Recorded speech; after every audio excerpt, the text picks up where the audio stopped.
إذا أنت كل نص ساعة إلى ساعة بيومك تحس إنك محتاج تاكل حتى لو ما كنت جوعان، هذا مو دليل إن أنت ما عندك إرادة، ولا دليل إن أنت ضعيف قدام الأكل. هذا دليل على شيء واحد، إن جهازك العصبي وايد منتبه. شنو اللي خلى جهازك العصبي وايد منتبه؟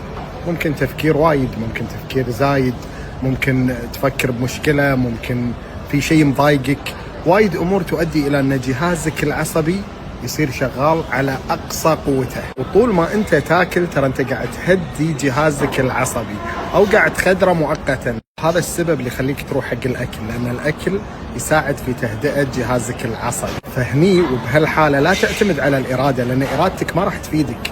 ولا تقول أنا ضعيف قدام الأكل، لأنك مو ضعيف، أنت عندك مشكلة هني مشكلة كثرة تفكير زايد.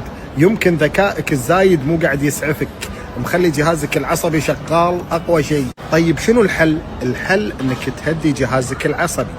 من يهدى جهازك العصبي مشكلة الأكل هذه راح تروح أوتوماتيكيا.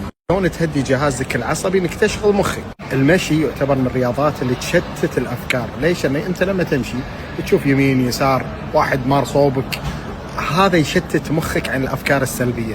فهذا من الرياضات المهمه عشان يقلل من موضوع الهاي اليرت اللي صاير بجهازك العصبي. نفس الكلام الذهاب الى النادي، نفس الكلام السينما، المسرحيه، طالع سوشيال ميديا.